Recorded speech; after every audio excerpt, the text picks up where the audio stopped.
আপনাদেরকেও সেইভাবে আমি দেখাতে চাই সবার সক্ষমের মধ্যে। তাহলে আপনারা আপবেন নতুন নতুন ভিডিও দেখার জন্য। আর সুস্থ থাকবেন, ভালো থাকবেন। রাধে রাধে। রাধে রাধে বন্ধুরা, রাধারানী রান্নাঘরে সবাইকে স্বাগত। আশা করি আপনারা গোবিন্দর ইচ্ছায় ভালো আছেন, ভালো থাকবেন। আর আমি আজকে আপনাদের সামনে একটা নতুন রেসিপি নিয়ে আসছি।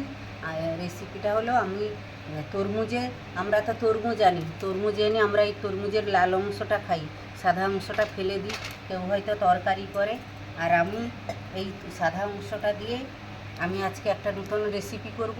হয়তো কেউ কোনো দিন ওইটা করেনি। এই রেসিপিটা একটা দামি জিনিস তৈরি হয়ে যাবে, রেসিপি তৈরি হয়ে যাবে। আমি এই খোসাটা দিয়ে, এই সাদা অংশটা দিয়ে, এই লালটা আরও ফেলে দেবো। এরকম সাদা অংশটা নিয়ে আমি এইটা দিয়ে আমি পায়েস বানাবো।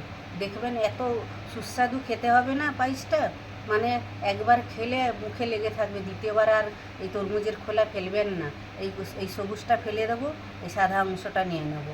এই তরমুজের খোলা আর ফেলবেন না, ওই তরমুজের খোলা দিয়ে পায়েস রান্না করবেন। এত সুস্বাদু আর প্রচুর লোভনীয় জিনিস এটা রেসিপিটা হয়। তাহলে চলুন, আমি আমার গুরু গোবিন্দর চরণে প্রণাম জানিয়ে আমার গোপালজির জন্য আমি পায়েস বানাবো। এটা আমি যাই রান্না করি আমার গোপালজির সেবাই দিই। আমি তার জন্য এই সাদা অংশটা রেখেছি, লাল অংশটা ভোগ লাগি করে দিয়েছিলাম, সাদা অংশটা আমি সংগ্রহ করে রেখে দিয়েছি পায়েস বানিয়ে গোপালজিকে ভোগ নিবেদন করবো বলে। তাহলে চলুন আমি কিভাবে এটাকে পায়েস বানাবো আর কিভাবে কেটে নিচ্ছি, আমার সঙ্গে থাকুন। আমার রেসিপিটা ফলো করবেন, প্রথম থেকে শেষ অবধি আমার রেসিপিটা দেখবেন, দিয়ে এইভাবে বানাবেন। খুবই সুস্বাদু একটা খাওয়ার রেসিপি হবে, এত সুন্দর লোভনীয় জিনিস। আমি এই লালটা ফেলে দিচ্ছি। এইটা গেটারের সাহায্য ঘষে নিতে পারেন, এরকম গেটারের সাহায্যতে ঘষে নিতে পারেন। আবার এই বটি দিয়েও এইভাবে কেটে নিতে পারেন সরু সরু করে।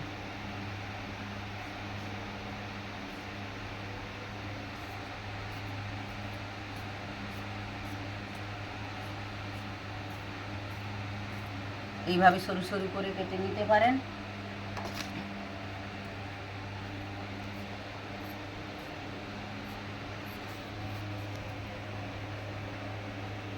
এইভাবে সরু সরু করে কেটে নিতে পারেন। আমি খানিকটা দিয়ে নেব। এটা কিভাবে আমি কাটছি দেখুন, এইভাবে কেটে নিচ্ছি। বটিতে করে নিলে দিয়ে একটু সিদ্ধ করে নিলে তাড়াতাড়ি হবে, গেটারের সাহায্যে করতে গেলে দেরি হবে। হাতে টাইম না থাকলে বটিতে তাড়াতাড়ি করে নেবেন। যে আমি এইভাবে করে নিচ্ছি সরু সরু করে, দেখুন।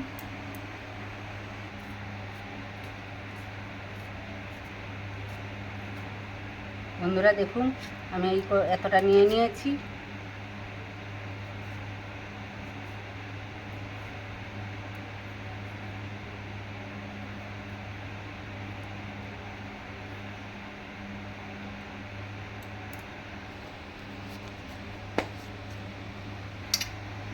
এই দেখুন বন্ধুরা, আমি এতটা কেটে নিয়েছি। আমার এইটাই হলে হয়ে যাবে পায়েস। আর এই আরও থেকে গেল, এটা আমি রেখে দিচ্ছি, পরে কিছু বানিয়ে নেব। কোনো ফেলনা নেই বন্ধুরা, বুদ্ধি একটু খাটালে অল্প জিনিস দিয়ে বাড়িতে অনেক রকমের নতুন নতুন রেসিপি বানানো যায়, দামি জিনিসই বানানো যায়। কোনো জিনিস ফেলনা নেই। আমি কিন্তু এটা ফেলবো না, এটা আমি অন্য রেসিপি বানিয়ে নেব। এখন পায়েসটার জন্য আমি যতটা লাগবে আমি ততটাই নিয়ে নিয়েছি। এখন পায়েসটা চাপিয়ে দেবো। দিলাম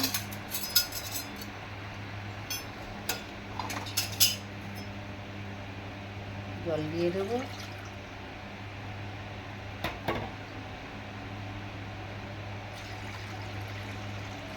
আমি এটা একটু সিদ্ধ করে নেব। বন্ধুরা আমি একটু নুন দিয়ে দিচ্ছি, সন্দেশ লবণ দিচ্ছি, কেননা আজকে একাদশী, তার জন্য আমি গোপালের জন্য পায়েসটা বানিয়ে নিচ্ছি। দুপুরে তরমুজ লাল অংশটা ভোগ লাগি নিবেদন করেছি, ওই জন্য এখন একটু ওইটার পায়েস বানাবো সন্ধ্যাবেলা।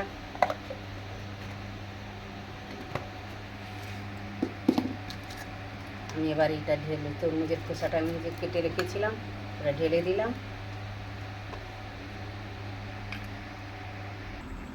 তরমুজের খোসাটা সিদ্ধ হয়ে গেছে,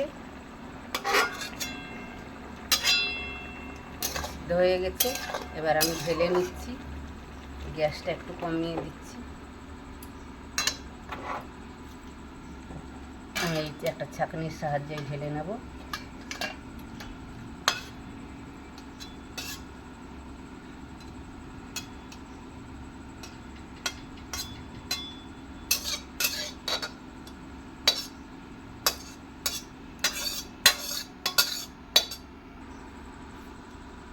বন্ধুরা, গ্যাস জ্বালিয়ে দিয়েছি, একটুখানি ঘি দিয়ে দিচ্ছি এর মধ্যে।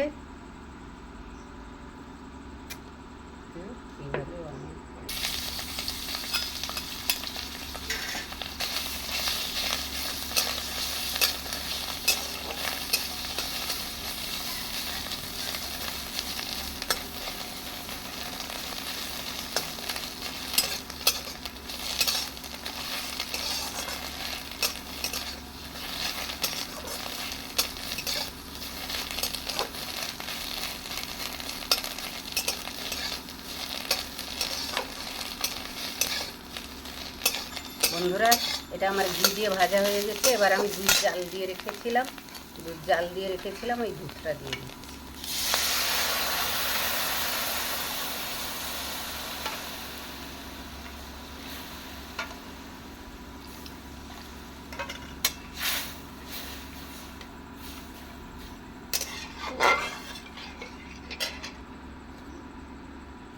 একটা তেজপাতা দিয়ে দিলাম, আর দুটো এলাচ ফেটে দিয়ে দেবো, ফ্লেভারটা ভালো হবে। আর এই পায়েসটা এত সুস্বাদু হয় বন্ধুরা, একবার করবেন। আমরা তো তরমুজের খোলা ফেলে দিই, না ফেলে এরকম একটা সুস্বাদু খাবার তৈরি করবেন, দেখবেন মানে বাড়িতে সবাই মানে মুগ্ধ হয়ে যাবে এই পায়েসটা হলে। বন্ধুরা, আমি এবার কাজু কিশমিশটা দিয়ে দেবো। দেখুন কত সুন্দর দেখতে লাগছে পায়েসটা। কাজু কিশমিশ দিয়ে দিলাম। আমি কয়টা বাতাসা দিলাম, বাতাসা কয়টা দিলে কালারটা ভালো হবে। আমিও তারপরে অল্প একটু চিনি দেবো। এই অল্প একটু চিনি দিলাম, বাতাসা দিয়েছি। মিষ্টি যেরকম, যার যেরকম স্বাদ অনুপাতে মিষ্টি দেবেন। আমি অল্প একটু দিলাম। এবার আর একটু আমি রান্না করে নেব। বন্ধুরা দেখুন, তরমুজের খোসার পায়েসটা কত সুন্দর হয়ে গেছে। এবার আমি নামিয়ে নেব। এই দেখুন কত সুন্দর হয়েছে পায়েসটা, যেরকম চালের পায়েস এরকম হয়ে গেছে। ভাবা যায় তরমুজের খোসাতে পায়েস। আমি এবার গ্যাসটা বন্ধ করে দিচ্ছি। আমি একটা পাত্রে ঢেলে নিচ্ছি, আমার গোপালজিকে ভোগ নিবেদন করব।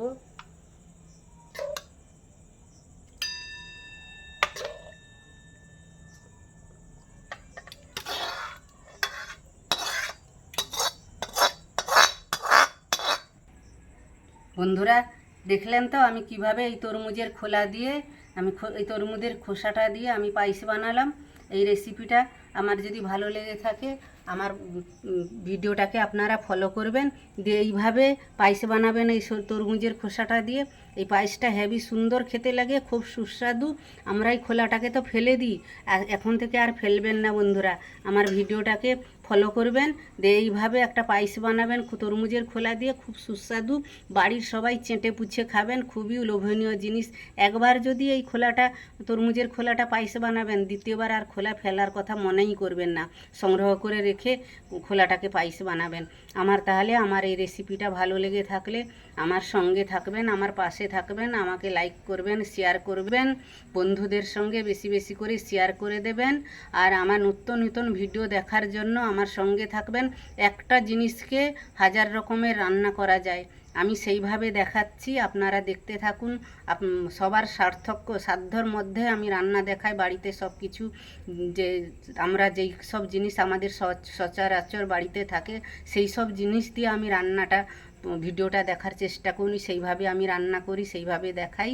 আমি আমার গোবিন্দকে ভোগ লাগাই, আমার ঘরে গোপাল আছে, গোপালকে আমি ভোগ নিবেদন করি রোজের। সেইভাবে আমি রান্না করি, আপনাদেরকেও সেইভাবে আমি দেখাতে চাই সবার সক্ষমের মধ্যে। তাহলে আপনারা আসবেন নতুন ভিডিও দেখার জন্য। আর সুস্থ থাকবেন, ভালো থাকবেন। রাধে রাধে।